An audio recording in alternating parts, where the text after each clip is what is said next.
So in my basement, I have a couple of these crawl spaces, and this one is particularly jacked up.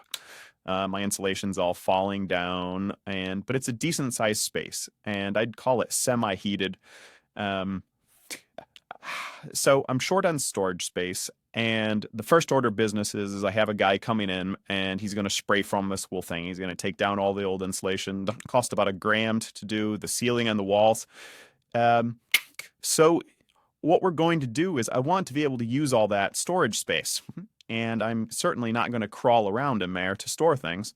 So the next project coming up is a forklift robot, remote control. So that way I can move a 30-pound load or so back to the nether regions, retrieve it whenever I need. So that's where we're going. Spray foam guy on the way, and I'll take another shot once I get all that cleaned out. All right, so we're starting our design based on payload size. So this is kind of a mock-up. This turned out to be fireboard, so I can't really use this in a crawl space, but it'll give me the idea for the size. This is 16 by 14. That means that I'll have to have my forks go at least 8 inches in, or 9, 10. I'll probably do a 10-inch fork because it has to go past the center point. So useful payload size is going to be limited by crawl space. I mean, I got to stay in sync with the crawl space. And so payload, I want like 30 to 40 pounds. And I think that that'll be a good size for that weight, a good weight for that size. All right. Next, we went to Home Depot and we found some tires. We got some pneumatic tires. They have a decent tread because it's a dirt crawl space. I went with like a 6-inch tire because I probably have some variations in the ground and stuff. Now these ones have a bolt-in hub in the center with ball bearings. These are made for like, some kind of rolling, like a dolly or something. And these have to be drive wheels. I'm going to do 4-wheel drive. So what I'm going to do, this is going to work out actually really good because this way I don't have to buy pillow blocks. I'm going to take this hub out. I'm going to grind or turn off this outer mount for the tire. And then I could use this inner piece here as my bearing, so I don't have to buy the pillow blocks. I can just weld this right to the frame. And then I'll be able to repurpose this plate back here with a hole pattern for my drive plate. So I think these tires were only like $6 a piece, so there was no way that I could pass those up, and I can modify those to work. Frame-wise, I went and picked up some, it's probably like 1 inch by 1 inch, slightly less than an eighth. I think that that'll be fine. The limiting factor, I believe, in this build is going to be number one, machine weight. I can't have, too much sitting out here that I don't have counterbalanced back here. And also the drive wheels, like the size of a motor that I put on the wheels. I'm not going to have any limitation in lift force because just the linear actuator is like 220 pounds of force. So I'm going to be way over on that. So lift force isn't going to be a problem. It's going to be in the scale of the machine that I'm working on. It'll be counterbalance weight basically. I don't want the machine to be too heavy because I have to lift it into the crawl space, and I just don't want it to be a pain to work on. So my machine weight's going to be limited, and then also the drive motors, the strength of those. I want to build everything to scale as best I can, and starting with the payload and starting with the weight, and then figuring out the machine frame width, machine frame weight. Those are the parts that help with motor selection. And then for the mast of the forklift, I found this stuff. It was $14 for this length, and it's not really deep enough to secure a bearing in that. I mean, you could, but I want a little bit more. So I bought a couple of lengths here, and I might weld those on, or I might find other material in between. We'll see. But that struck me as a pretty good width. If it had just been a little bit deeper, but I can fix that. All right, so we're starting to move, and we'll be back with the next stages. Probably start working on the tires. All right, in order to free the hub from the thing, this piece of tubing was welded together. That tubing was welded to this drive plate, and then the tubing was also rolled around the inside edge of this to keep these two pieces together. So what I did is I put the lathe in reverse, put the bit in there, and I just kind of went in and just kept carving from the inside until that rolled over edge was gone. And I tried turning it down on the face first, but that did not work. I got too close. So now I'm going to keep turning on the inside until this plate comes off.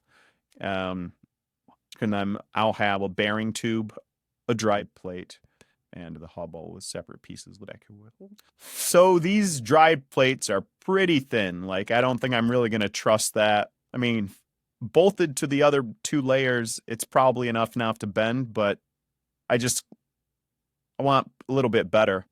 So I have some 3.5-inch stock that I'm cutting. I'll cut off 4 3/8-inch wide discs.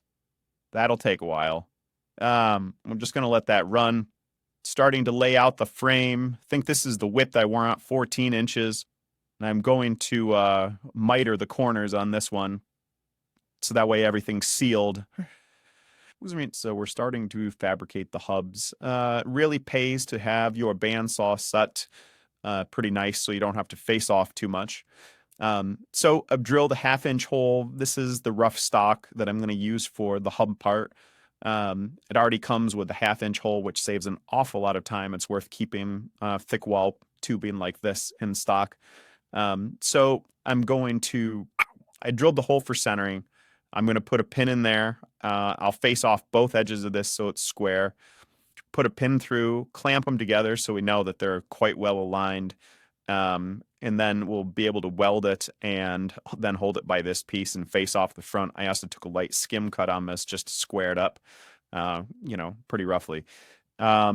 And I'm also going to drill a through hole here, like a 1/4-inch through hole for a bolt that will give it the drive. I'm not going to get too fancy with a spline or anything. I don't think I need that. The hub length there was determined. It's pretty much arbitrary. I set it at 1.5 inches. I wanted enough meat that I could grab onto it solidly with the 3-jaw without it being in there kinked at all. And also, when it's in the hub and with the tire on, I wanted to be able to slip the bolt through without, interference from the tire. Also, I wanted to use this as a spacer so that this could go right against the bearings, maybe with maybe just a washer or two, but not a whole lot of spacer required. And then that would give me, so the tire was up against the thing and couldn't walk either way. It's a little bit more. The next stage is, now that we faced off all the edges in the back face, and I will put the pin in, weld it together, and then I will hold it by this surface, and then I will bore the whole thing out to the 5/8 diameter that the bearings are. Right, so we have all of our hubs welded up. We put the pin in, clamped it in the vise, and then welded it around. So now I've got mounted back into the 3-jaw and holding it by the stub. I first faced the outside, and then I came and cleaned up the circumference silver spinning true. Now we're a little bit off center. It's because of the reach on all. So what I'm gonna do is, if I were to use a drill bit, the drill bit would kind of walk and it would keep the, out around a little bit. So I'm going to give it a light bore, and somewhere I'm going to give it a final 5/8 ring.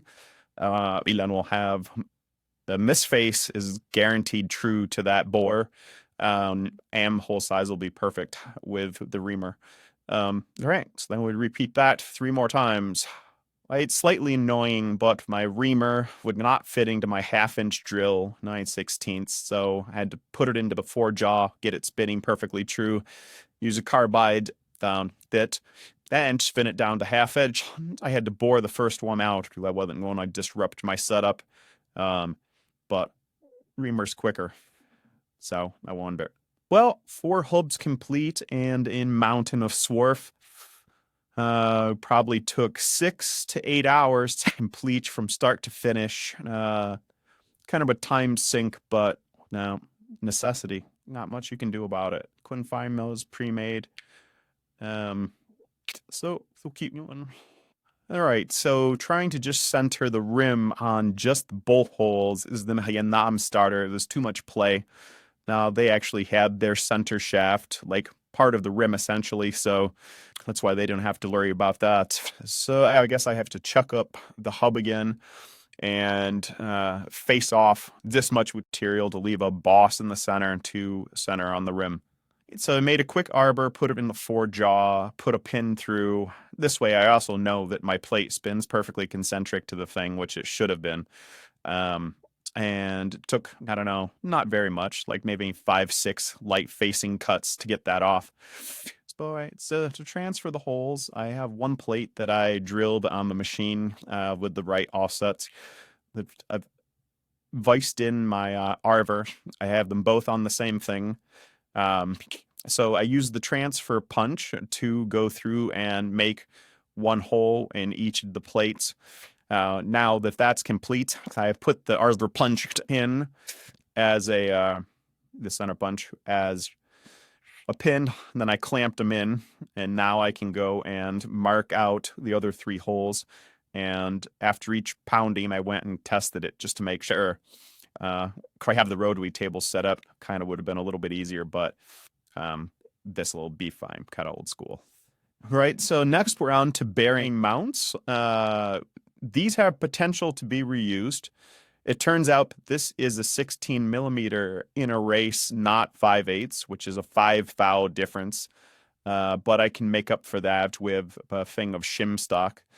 So I need to mount this to the frame in some manner. I don't want to just weld it directly because welding, just to the root of that, it's hard to weld in there. I'd have to put a lot of heat in. This is pretty thin. And really, it's pretty thin. I kind of want it, surface area all the way around it welded. So I need some kind of carrier for this. It's nice if this is already the right size. If I was going to bore something, I could just bore like a solid square block, but that'd be a lot of work. So if I can reuse this, I will. I don't have an 1.5 or 39 millimeter hole saw, so I'm probably going to have to cut this off and bore it in the lathe, which is not too much work. Now I like that this has 2 bearings on it because that means that any tension, torsion into the shaft is going to be absorbed by the 2 bearings and is not going to go into my motor. So it's nice to have a double bearing. If I was for like $10, I can buy a pillow block. So the question is since this isn't quite the right size, do I go through all the work of making the mounts and welding things, hours and hours, but just problem is if I get this wrong, if I'm not happy with what I do here, it's going to have a cascading effect, like, with motor mounts and stuff like that. So, I mean, for $40, I can have a single bearing on all of them, or for $80, I can have a double bearing. So it really comes down to $80 versus free, but, labor. All right, so I took some of that tubing, I put it into the forejaw, drilled and bored it. And this is one of the proposed mounts for the bearing blocks. It would only take a couple light tacks to hold that in place, and then I could weld it right up to the frame. I can trim it closer so it actually sat flush and didn't have so much overhang. So the question is, I mean, that looks suitable. That looks decent. The other question is are these bearings good enough to warrant this much work, or should I just start from a better bearing? That is the question.